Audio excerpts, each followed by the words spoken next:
જય હિન્દ, જય ભારત.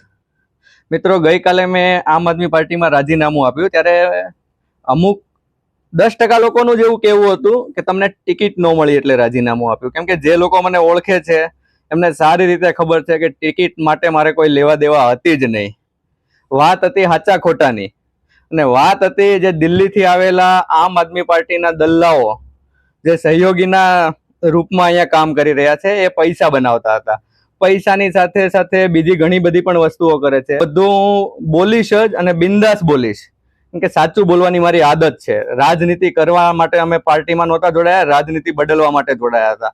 આ વસ્તુની જાણ મને આજથી 1 મહિના પહેલા થઈ હતી અને એટલા માટે જ અમે સાયલેન્ટ હતા. આ વસ્તુની જાણ મેં પ્રદેશની અંદર મનોજભાઈ સોરઠિયા, ગોપાલભાઈ ઇટાલિયા, ઈસુદાનભાઈ ગઢવી તમામને કરી, છતાં પણ કોઈનો જવાબ ન આવ્યો. આનો મતલબ એવો થાય કે એ લોકો પણ ક્યાંક ને ક્યાંક મળેલા જ છે. એટલા માટે તો આવી મોંઘી મોંઘી ગાડીઓમાં ફરતા હશે.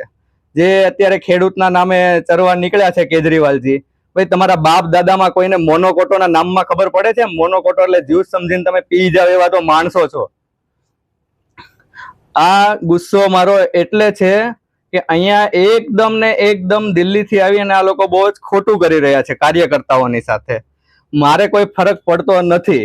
નિકોલની જનતા અપક્ષ તરીકે પણ મારી સાથે જ છે. કાલે 100 કરતા પણ વધુ મિત્રોના ફોન આવ્યા, મેસેજ આવ્યા કે સંદીપભાઈ અમે હજી પાર્ટીમાં છીએ પણ સાથ તો તમારો જ આપીશું. એ તમામ લોકોનો ખૂબ ખૂબ આભાર. અને જે લોકો અત્યારે પાર્ટીની અંદર છે એમને પણ હું જણાવવા માંગીશ કે તમને ક્યાંય ને ક્યાંય એવો વહેમ હોય, કટ્ટર ઈમાનદારી વાળા માણસો છે ત્યાં, તો એ વહેમ દિમાગમાંથી કાઢી નાખજો. થોડા સમય પહેલા નિકોલની અંદર કેજરીવાલ આવવાના હતા, જે સભા કરવાની હતી એમાં મારો કોઈ પણ રોલ નહોતો. એટલે નહોતો કે મને ખબર પડી ગઈ હતી કે આ લોકો કેવા છે.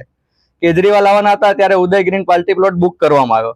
જ્યારે ખબર હતી કે આ પાર્ટી પ્લોટની અંદર આ સભા થવાની જ નથી, પાર્ટી પ્લોટના માલિકને જાણ કરવામાં ન આવી કે અમારે રાજકીય કાર્યક્રમ માટે પાર્ટી પ્લોટ ભાડે રાખવાનો છે. પછી જે દિવસે સભા હોય ત્યારે આ દલાલો એવું કે ભાજપે સભા ન થવા દીધી કે પ્રશાસને સભા ન થવા દીધી. તમે ત્યાં કારણ જ નહોતું જણાવ્યું ભાઈ. આવા બધા નાટકો હતા. ત્યારથી જ અમને ખબર પડી ગઈ હતી કે લોકોની અંદર ખોટો હલ્લો મચાવી અને શાસન કરવાના બધા તમારા ધંધા અને પેતરા છે. ગેરંટીથી કહું છું કે અમદાવાદની અંદર કોઈ પણ જગ્યાએ જાતિ સમીકરણ પ્રમાણેની 1-2 સીટો છે. એ કયું જાતિ સમીકરણ એ પણ હું આગળના સમયમાં તમને જણાવીશ. એની સિવાય કોઈની ડિપોઝિટ પણ આવવાની નથી. અમુક લોકોએ એવું કહ્યું કે તમે રાજકીય અપરિપક્વ છો. તમારી પરિપક્વતા તમારી પાસે રાખો, અમારે નથી જોતી. જે લોકો ઓળખે છે એને હજી પણ કહું છું કે મારી રાજકીય પરિપક્વતા શું છે એ ખબર જ છે. કેમ કે મારે રાજનીતિ કરવી જ નથી, રાજનીતિ બદલવાની છે અને અમે બદલીને રહીશું. તમારી કરતા નિકોલની અંદર વધારે મત લાવીને રહીશું. વધારે મત નહીં, જીતીને બતાવીશું. એ ચેલેન્જથી કહું છું તમને. લડવા માટે અમે આવ્યા છીએ.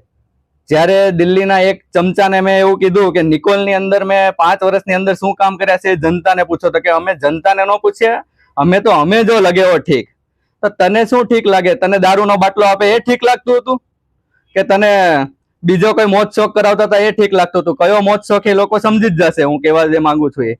દિલ્હીથી આવેલા મોટા મોટા પ્રભારીઓ ક્યાં માંસ મટન ખાય છે ને એની પણ મને ખબર છે. કઈ જગ્યાએ જૈન માંસ મટન ખાય છે ને એની પણ ખબર છે. એટલે કોઈ પણ જેને બહુ વધારે પડતી પાર્ટી દિલમાં ઘૂસી ગઈ હોય ને એ પર્સનલી લઈ અને મારી સામે લડવા ન આવતા. આ વિશેના વિડીયો બનાવીશ તો તમારી પાર્ટી થોડીક બચી છે ને એ સંકેલાઈ જશે. અને વાત રહી 2027 ની, તમે જે તૈયારી કરો છો, તમારો ઓલો દિલ્હીથી આવેલો મોટો પ્રભારી એવું કહેતો હતો કે આ સેમીફાઇનલ છે ને આ ફાઇનલ છે. ફાઇનલ ની દિવસમાં તમે પહેલા જ રાઉન્ડમાં બારીના થઈ જવાના છો. આનાથી વધારે હું આગળ જણાવતો રહીશ તમને. આ